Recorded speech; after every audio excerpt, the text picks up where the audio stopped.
Shalom. First and foremost, I want to give all praises, honor, and glory unto Yahweh, Bahashem, Yahweh Shai, Bahashem, Rachakwadash. Double honors to the apostles of Great Millstone, and peace and salutations to the Akim who are tuning into these videos.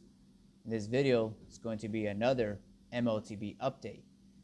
Now, as you can see on my screen, I have this article from The Verge, which I'm not going to open it because it has too many ads, but I'm just going to read the header and then go into the blog of the company that's working on this MOTB. So in this article, the title says, Valve CEO Gabe Newell's Neuralink competitor is expecting its first brain chips this year. And so this company, which is under that umbrella of Valve, which is a gaming company, they're calling it the Starfish. And with this one, in that article, they were kind of showing it off, like their competitors, like this one's able to be able to do this and that better than the one that Neuralink is offering or Synchron is offering. Because their whole angle with the Starfish is that they want to have multiple chips in your brain so that they communicate with each other more accurately.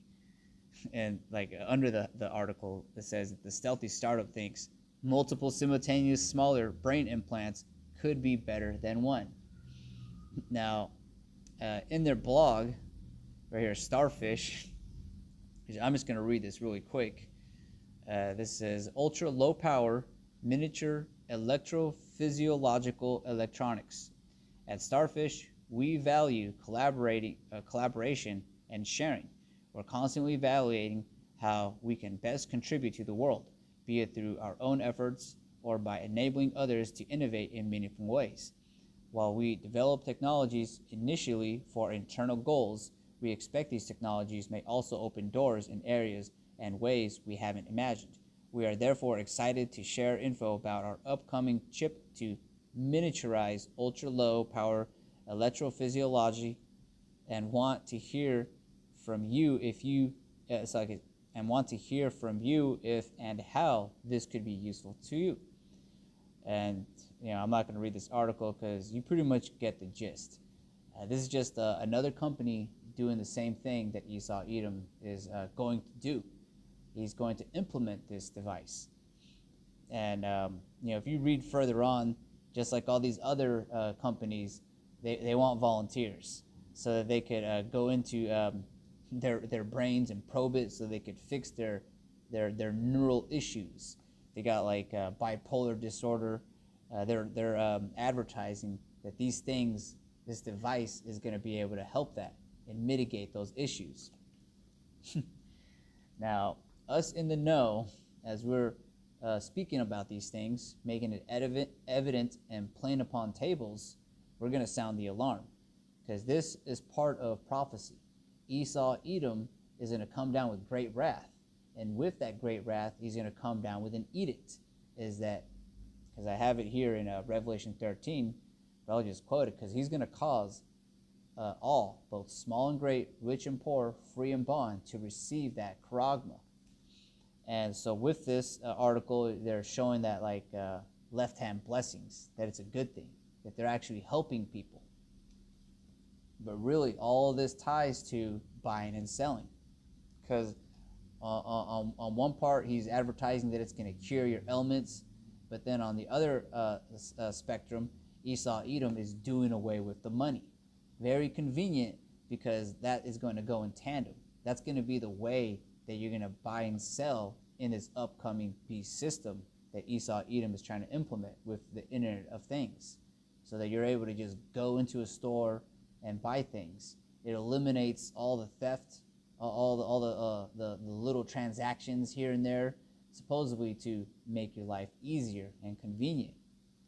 Because Esau Edom's end goal is to have everyone chipped, except for the elect, because the elect have obtained his wisdom, knowledge, and the rest were blinded. Because I have this other article where the government is finally saying that they're going to stop minting pennies, because making pennies now is a waste of time, it's a waste of money. No one collects them anymore. And even if you did collect all these pennies, everything costs so much that it's pointless. You're just going to have a trash bag full of pennies, and you're not going to be able to make ends meet or buy what you need to buy. Because ultimately, Esau Edom is doing away with the cash. He's inflating it. He's dismantling it and making its power structure go away so that he rolls out his digital money. And all these articles, they all go hand in hand, because that's what this devil is doing. And we, through the spirit and power of Yahweh Bashem Yahweh Shai, are set up upon watch, so that we can see these things, and we're sounding the alarm. So in this chapter here in 2 Thessalonians 2, so I'm going to read from the top. It says, "Now we beseech you, brethren, by the coming of our Lord Yahweh Shai HaMashiach, and by our gathering together unto him, that ye be not soon shaken in mind, or be troubled, neither by spirit, nor by word, nor by letters as from us, as that day of Hamashiach is at hand." So we are not to be troubled or dismayed. We're really supposed to lock in the spirit of Yahweh Bashem Yahweh Shai, because we can see all these things. We know that it's not tarrying. It's about to happen, and with all that get understanding. That's what we're set up as watchmen or herds of the flock to feed the sheep, so that the elect can obtain this truth, so that they can be built up in the spirit, and so that they're not shaken in mind or troubled. We're building our spiritual armory with these videos, and when we're out there on the highways and hedges doing the work of this ministry. But in verse 3, it says, "Let no man deceive you by any means." So we're also to advise and warn the flock about wolves in sheep's clothing, who are set up in places of authority to distract everybody and dismiss the flock, to cause chaos. Because amongst so-called Israelites, amongst the circumcision, every time we bring up the MOTB, they always have something to say, and whatever they say is fruitless. You can see that it's not moving in the spirit, and they really don't want us to speak against their masters, Esau, Edom. So in verse 3, it says, "Let no man deceive you by any means, for that day shall not come, except there come a falling away first, and that man of sin be revealed, the son of perdition." And that man of sin is being revealed as Esau, Edom. So you can look at his track record, and what he's doing right now, he fits the characteristics of Esau, Edom, and the characteristics of the person that's going to be ruling in these last days, getting ready to implement this MOTB that we are commanded not to take. A real quick precept in Matthew 24 and 24, "For there shall arise false Hamashiachs and false prophets, and shall show great signs and wonders, insomuch that if it were possible, they shall deceive the very elect." And that's what's happening today. You're seeing all these false prophets trying to dismiss the flock, or dismiss this very important key aspect of our deliverance, to not receive this MOTB. And Esau, Edom, if it were possible, like right here it says, "Insomuch that if it were possible, they shall deceive the very elect." But ultimately, the fact that you have come across these videos, and you're supping with us, and you're building in the spirit of Yahweh Bashem Yahweh Shai, you represent the 5 wise virgins, as opposed to the 5 others who were foolish, who did not they didn't take heed to the time frame. They weren't ready like the 5 wise virgins, who had oil in their lamps prepared for the bridegroom.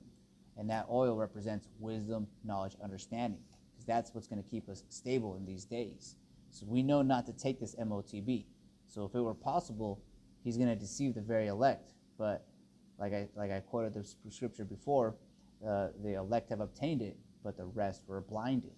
So we can see through Esau, Edom's lies, and the deception amongst the 2/3 who are trying to scatter the flock. So I'm going to read this here in Thessalonians 2 and 3 again.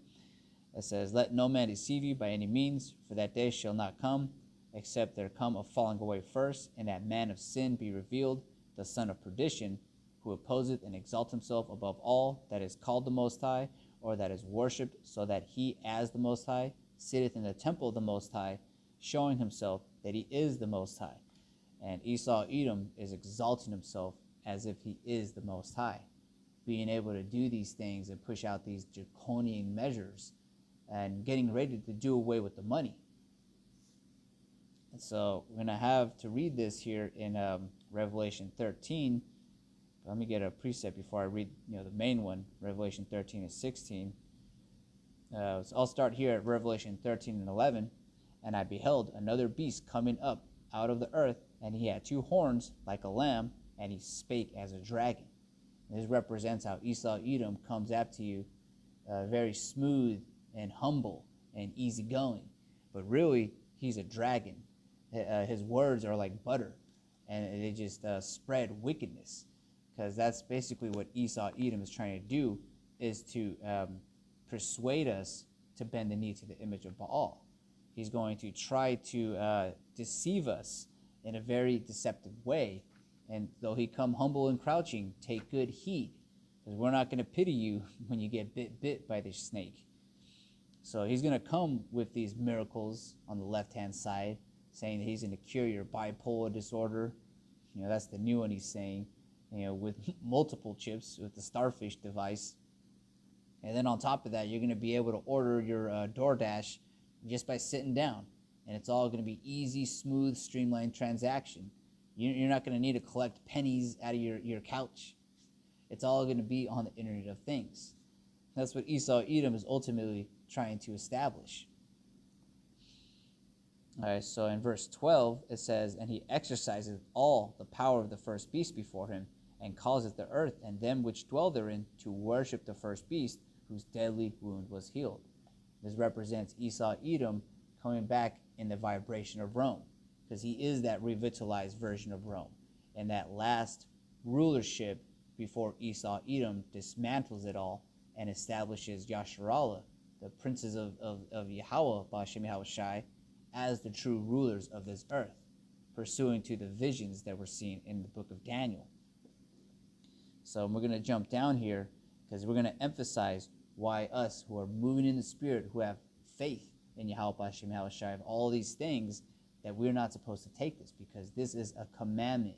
This is part of the being invited to the wedding, means that you have to have your garments pure and white, and also you can't have anything else on, meaning that MOTB. The chariots aren't going to come and deliver those who took that device or bent the knee to the image of Baal. So this is why we warn you, and to take good heed not to take these things. With all that get understanding. This is something that's not to be played with. That's why you can see all these other various camps, churches and Catholic churches or whatever. Why don't they speak about this? It's because the Spirit of Yahushai is not with them. So this is in Revelation 13 and 16, which we go into the word a lot, but in this video I'm going to do it again. It says, and he causeth all, both small and great, rich and poor, free and bond, to receive a mark in their right hands or in their foreheads. Verse 17, and that no man might buy or sell, save he that had the mark, or the name of the beast, or the number of his name. And you should understand this very well, like this late in the game, what this represents. But just to go into it, that word mark, in the blue letter, go into it, the Greek word there is charagma. And so the outline biblical usage of it is a stamp, an imprinted mark. And people like to say that mark is sleeping with the white woman or doing a whole bunch of other stuff. It's a whole bunch of other things. But then when we bring up the fact that this devil is literally getting ready to implement these devices that are implanted into you, they don't think that that's it. They think it's something else. Just letting you know that the Spirit of Yahushai is not with them. So you go into the root word of charagma, which is karax. And this right here specifically is a pale or a stake, a palisade. So when you read the book of Revelation 13 and 16, when Esau Edom is trying to have everybody have this device, whether they buy, so that they can't buy or sell without this, it's going to be a device that's implanted into you with a palisade, which is basically like if you ever see a person get their ears pierced. That's what a palisade is, a thing to poke and pierce. Now, if you go into the root word of karox, it goes into grapho. So all these words in the Greek go in tandem to what is being described here in the book of Revelation 13 and 16. Because with that palisade that he's going to inject into you in your head or in your arm, you know, he's not just your head and or your arm, he's trying to inject multiple things in you. If you could read that article for yourself, their whole angle is that they want to have multiple chips in your head. But anyways, with that, the Strong's G1125 grapho says that this is a thing that you write with, to reference to the form of the letters, to write with reference to the contents of the writing, to fill with writing. So this device that they're going to insert you with a palisade is going to have inscription in it so that you're able to connect to the Internet of Things, so that you're able to connect by your DoorDash at home without lifting a finger. And all of it's going to be wireless transaction.